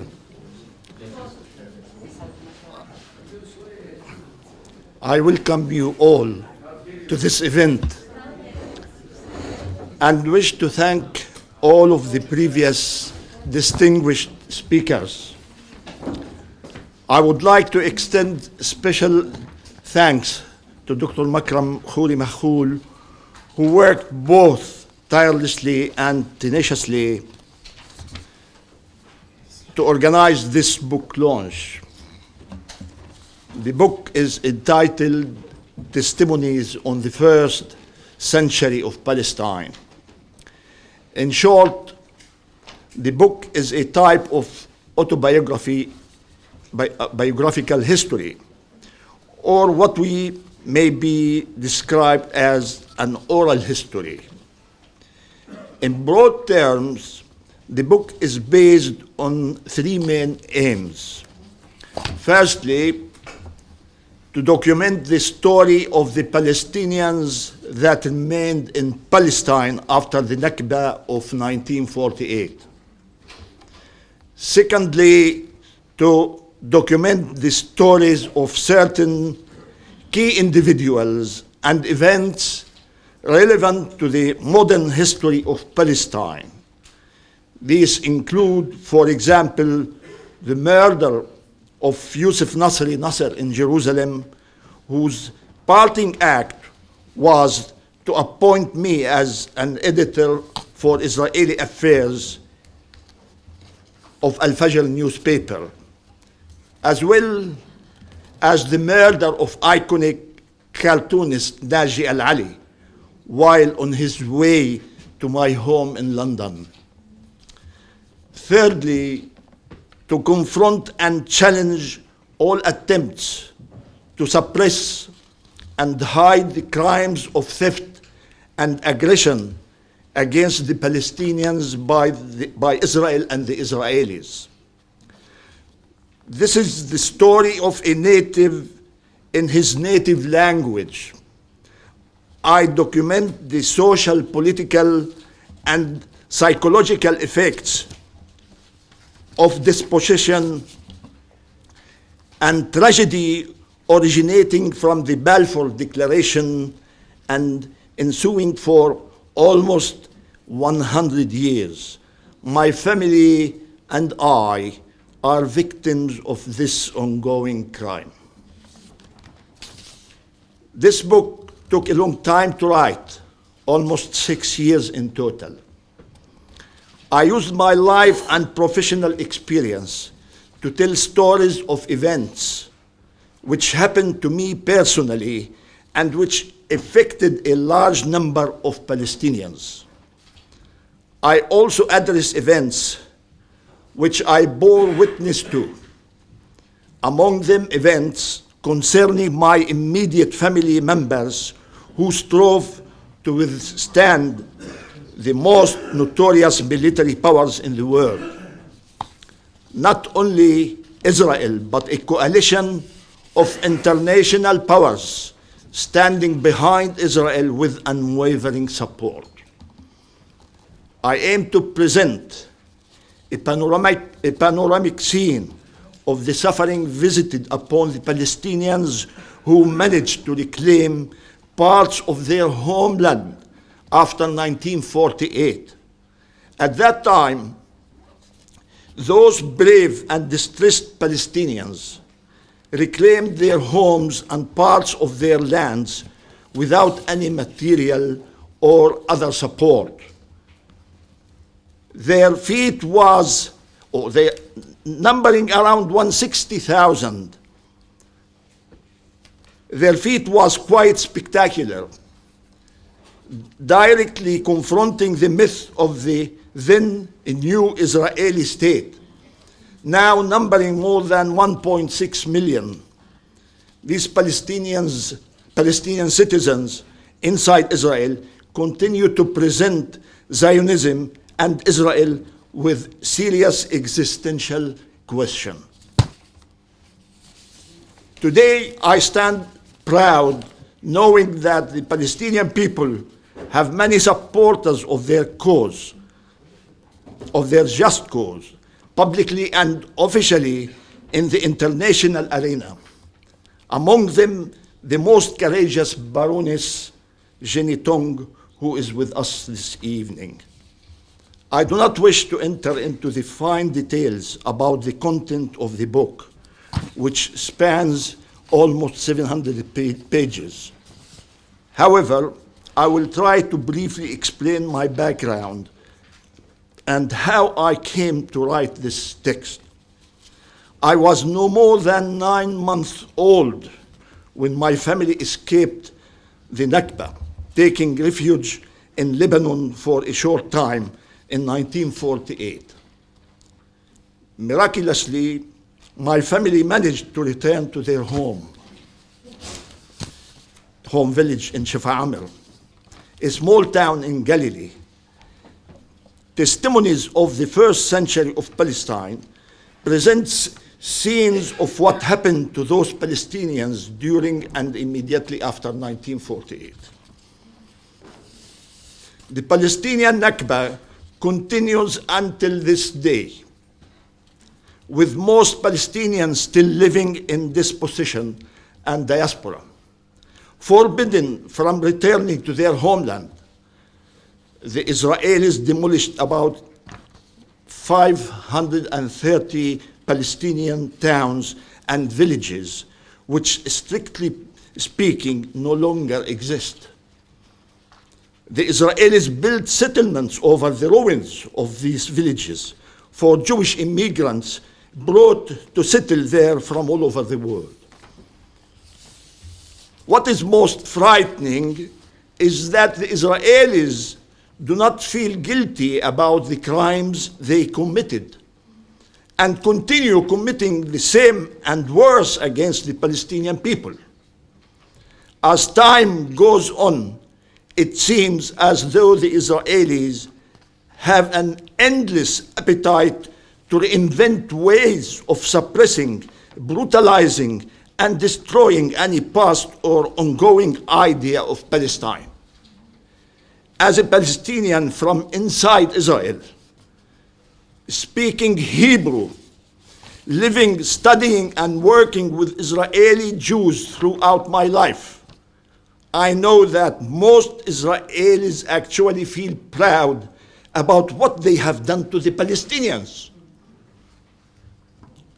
On 13th of June 2013, during an Israeli Defense Force radio interview celebrating the Israeli conquest of the 1967 war, retired Brigadier General Yitzhak Pundak, commander of the 53rd Battalion of Giv'ati Brigade in the War of 1948.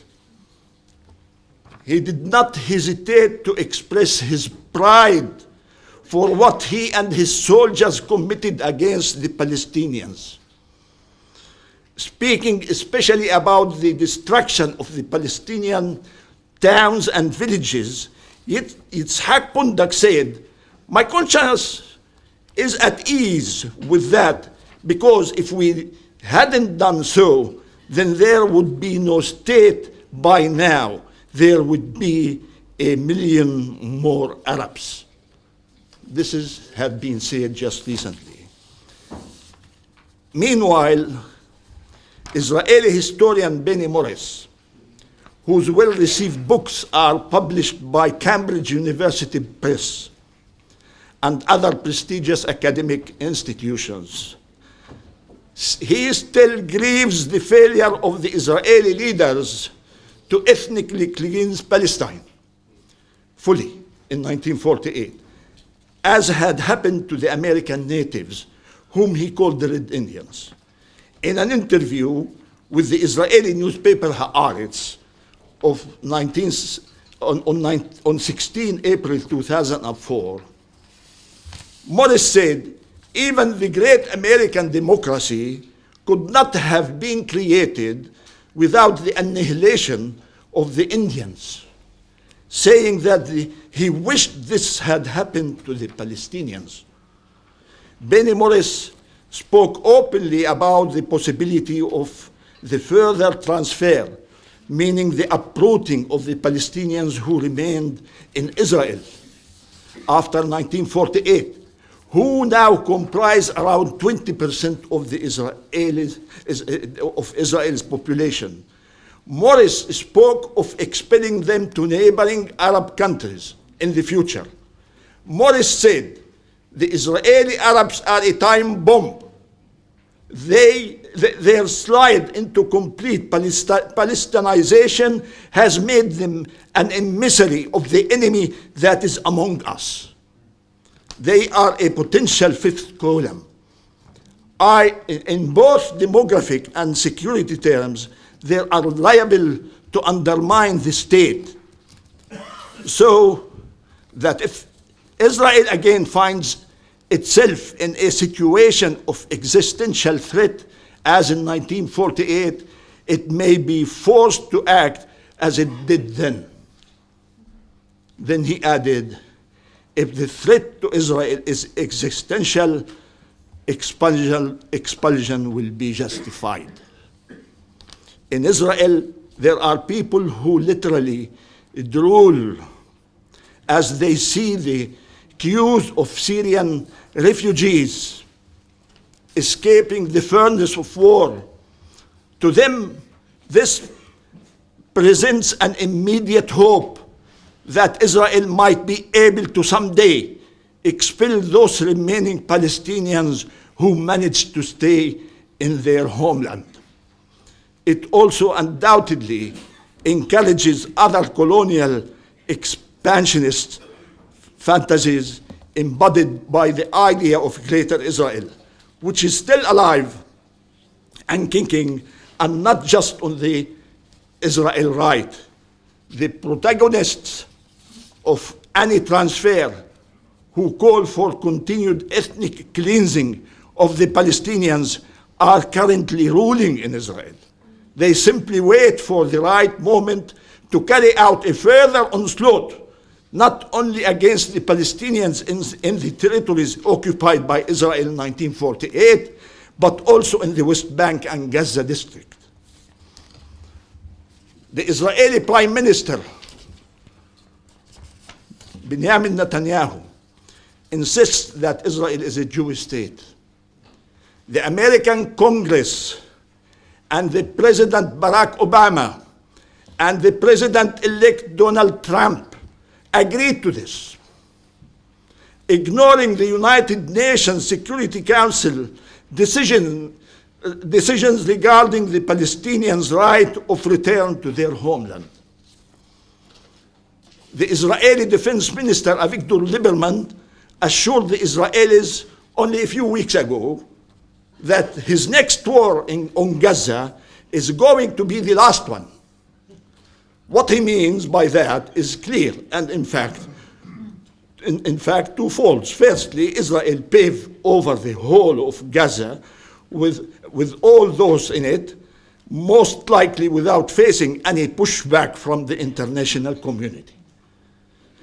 So secondly, the Israelis empty the district of Gaza, expelling the Palestinians of the coast into the sea, to some other ghettoized canton or possibly another Arab state.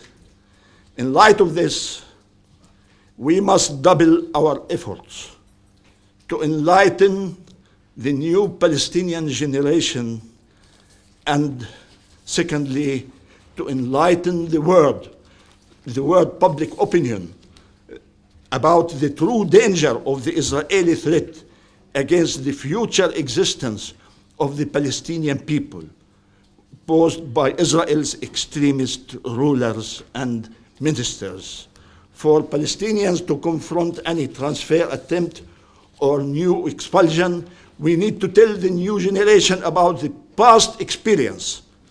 Although it is 100 years since the Balfour Declaration and 70 years have passed since the Palestinian Nakba, the full story of what happened to the Palestinian people has still not been written.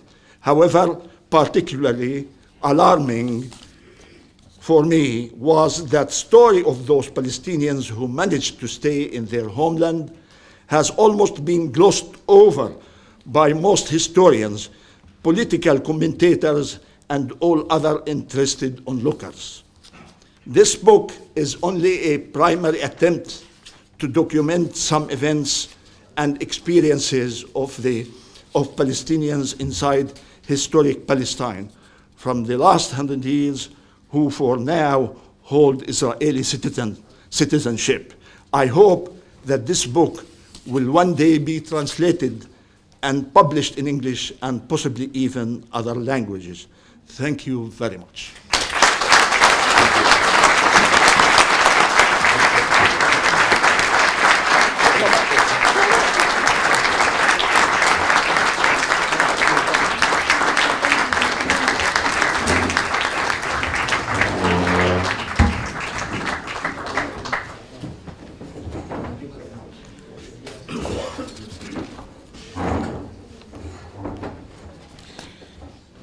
Ladies and gentlemen, our friend Julia Katarina will now read extracts of Mr. Elias's book in English. Those extracts were translated into English by Muhammad Kiram. Julia.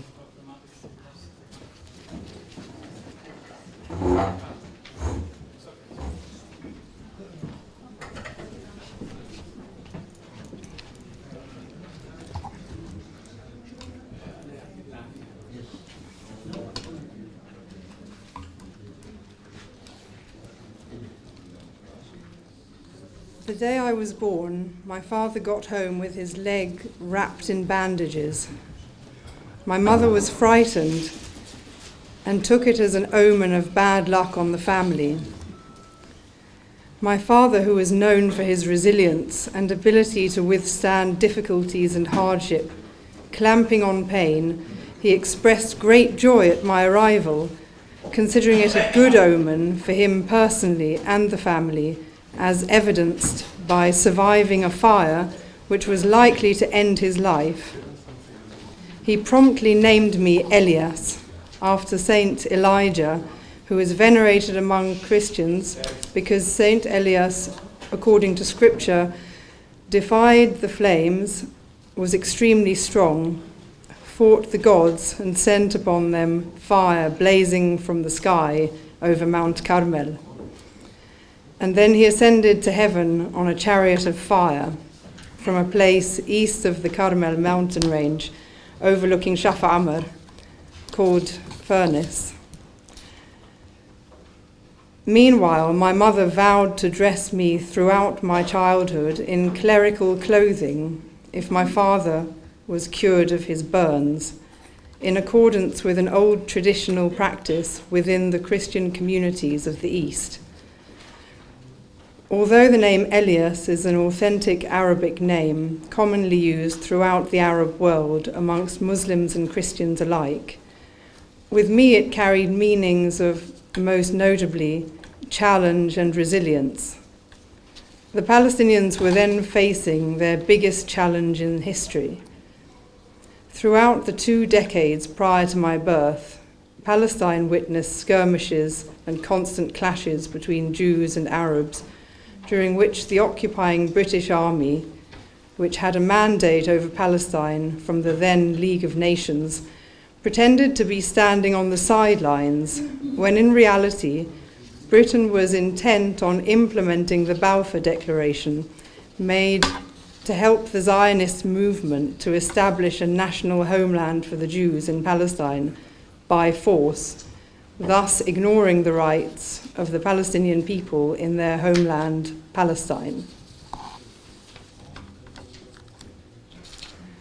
At a meeting in London, Emil Habibi was telling the story of that traumatic incident which took place almost half a century ago, telling it as if it happened only yesterday, furiously saying to Nadim, if only Mary hadn't listened to her father, going to see him at the cafe, she would have survived that terrible explosion. But Habibi was not satisfied with that and wanted to change Ibrahim Bawarshi's decision. He recounted that Mary was an employee working at the King David Hotel in Jerusalem. The YMCA hotel was located on the opposite side, where Habibi and Mary used its shelter as their meeting point. On July the 22nd, 1946, the day when the explosion took place at the King David Hotel, Emil contacted Mary and asked her to meet him at their usual meeting point at the YMCA shelter. Mary wept as she told him she loved her father very much and did not want to upset him, so she would not be coming to meet him. Habibi insisted she must come there to see him. He challenged her to come by saying that he was going to be there in half an hour. Habibi arrived and sat waiting for her, but Mary hadn't come. After a long wait, he was still hoping her heart would yield and she would come. Instead, Habibi heard the sound of a loud explosion. He ran with those who ran outside and was shocked at the sight of dust rising from the King David Hotel and destruction caused by the blast, killing and wounding Palestinians and British people. It became chaotic and soon the police and forces of the British Army arrived. The area was cordoned off and people were prevented from getting closer. Habibi attempted to get through into the hotel to check on Mary, but the British would not allow him. Habibi was getting quite anxious for news of Mary until he heard her name broadcast among the list of casualties. Habibi suffered a breakdown at Mary's death and said he wept for days on end. Throughout that night, Emil Habibi's mood had changed as he remembered the tragedy of his first love, Mary Bawarshi, one of the victims of the Zionist terrorism in Palestine. Later he told me how this subject kept disturbing him all the time and he was thinking of writing a literary work or a novel about it. The assassination attempt against my friend, the Palestinian cartoonist Naji al-Ali, on the 22nd of July 1987, had the impact of an earthquake on myself and my family. Naji al-Ali had arrived in London in May of 1985 for a short visit from Kuwait, where he worked and lived with his family. He was on his way to the United States to participate in a political conference held by the Palestinian community in the United States, showing some of his cartoons. In my meeting with him during his London visit, Naji was interested in learning about the lives of Palestinians who have managed to remain in their homeland after the Nakba of 1948. Naji did not stop asking questions about the life that we lived under Israeli military rule following the Nakba. He often drew comparisons between the Palestinians who had managed to stay put in Palestine and Palestinian refugees in Lebanon, of whom he was one. Naji was keen to know any news related to Sajara village, his birthplace, and Safuria, the birthplace of his wife, Widad Nasser. When he learned that my wife was also from Safuria, he started calling me, jokingly, brother-in-law. Ahmed Matar, also left to Britain with Naji and began working from Khabar's newspaper office in South Kensington, London. Naji was very angry at his exile in London, but was never scared. My relationship with Naji strengthened despite the short period I knew him. He constantly visited me in my home and in my workplace, and we spent a lot of time together, sharing memories, discussing politics, and debating various issues. However, Naji remained a little worried about publishing his cartoons in the Al-Ittihad newspaper and wanted to discuss that with me because he had heard and read so much about the Israeli military censorship imposed on newspapers. He feared that Israeli control in preventing and distorting his drawings would impact him negatively, especially when he learned that some newspapers in Palestine reprinted some of his drawings after making some modifications in order not to be banned by the Israeli military censor. Therefore, I promised to discuss the subject with the editor of Al-Ittihad newspaper, Emil Habibi. I called Emil Habibi the next day and informed him of Naji's wish to publish his drawings in Al-Ittihad newspaper. He was filled with joy upon hearing this news and seemed in disbelief that such a thing is possible. I told him of Naji's concerns about Israeli military censorship and interference, but he asked me to assure Naji not to worry. The publication of the cartoons in Al-Ittihad newspaper was for Naji a direct confrontation with the Israelis, as he confronted them with his cartoons when Israel invaded southern Lebanon in 1982 and entered Beirut. He then published his work in the Lebanese As-Safir newspaper and continued until he moved to the Kuwaiti Al-Qabas newspaper. Basically, prior to publishing in Al-Ittihad, Naji's cartoons were directed at readers residing in the Arab world. However, from the moment he started to publish his cartoons in Al-Ittihad, which is based in Haifa, Naji felt that he was confronting Israel face to face as the enemy of the Palestinian people. That was the secret that he rarely revealed behind his interest to publish in Al-Ittihad newspaper. Naji was not able to wait any longer because it is linked to specific deadlines to close his pages in Al-Qabas and Al-Ittihad newspapers. Then I received a call from Hatim, who said he was delayed when he arrived at the house and found that Naji had already left. He wanted to wait a bit until Naji arrived at his office at Al-Qabas newspaper, so he could call him and arrange to meet him in the office and then go together to our house. After a few minutes, I received another call from Hatim in which he said that Widad, Naji's wife, asked him to check the telephone upstairs due to some problems with the line. So he called me to check the line and find out what the problem was and said he would contact me again once he'd found out. 10 minutes later, Naji's daughter Judy called me, crying, and said, "Uncle, they say that my dad has had a traffic accident and is in critical condition."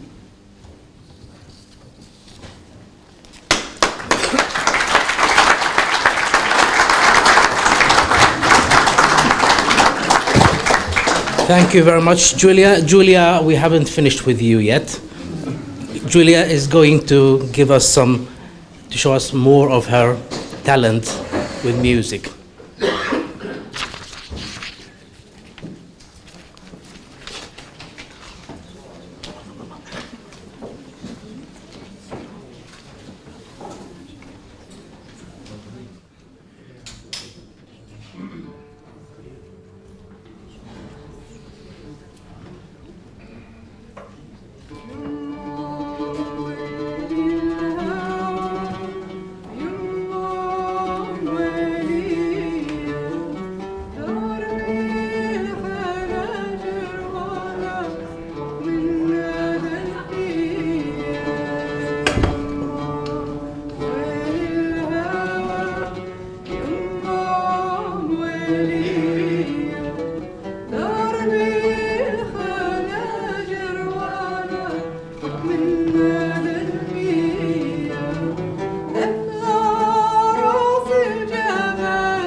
وسلم لي على بلادي تربة بيي وجدادي بعد العصفور الشادي بغارتنا عودتنا وهدي يا بحر هدي طولنا في غيبتنا ودي سلامي ودي للأرض اللي ربتنا وسلم لي يا زيتوني على أهلي ربوني بعد أم الحانوني بتشمشمت مخدتنا وهدي يا بحر هدي طولنا في غيبتنا ودي سلامي ودي للأرض اللي ربتنا للأرض اللي ربتنا.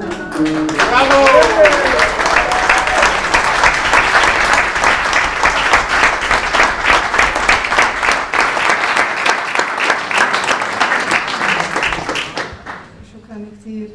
ممكن نغني النشيد الوطني كمان مرة؟ واقفون؟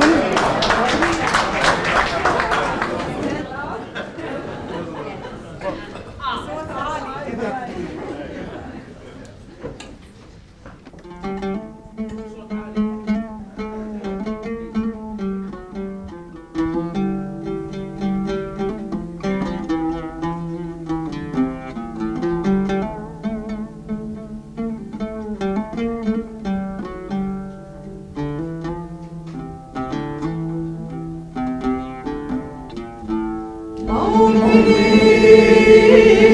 موطني الجلال والجمال والسماء والبهاء في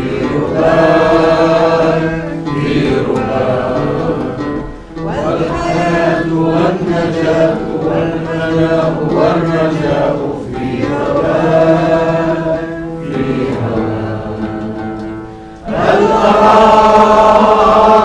الأراك سالما منعما وغانما مكرما سالما منعما وغانما مكرما الأراك في علاك تبلغ السماء موطني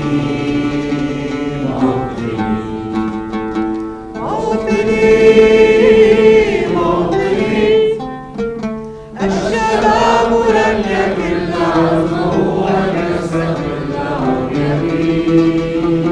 أو يبين نستقي من الردى ولن نكون بالعدا كالعبيد لا نريد ذلنا المؤبدا وعيشنا المنكدا ذلنا المؤبدا وعيشنا المنكدا لا نريد بل نعيد مجدنا السعيد مجدنا السعيد موطني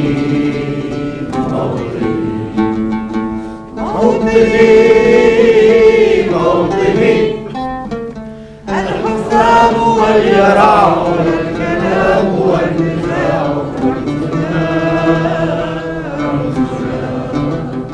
مجدنا وعدلنا وواجبنا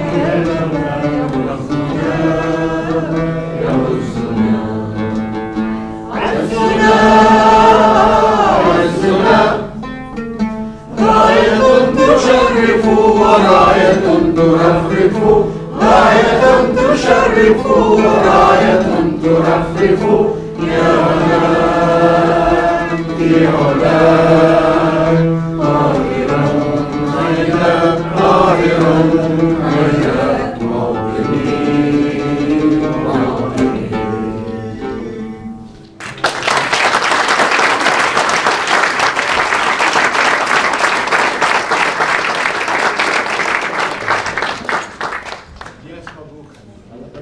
Ladies and gentlemen, thank Thank you very much for participating.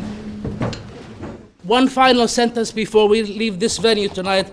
Let us not leave this event as onlookers, but participants, not as spectators, but as staunch activists, and therefore we call upon each and every one of you to take a proactive stance with regard to this pioneering initiative, and to do your utmost to support it in every possible means available at your disposal. Thank you very much, ladies and gentlemen.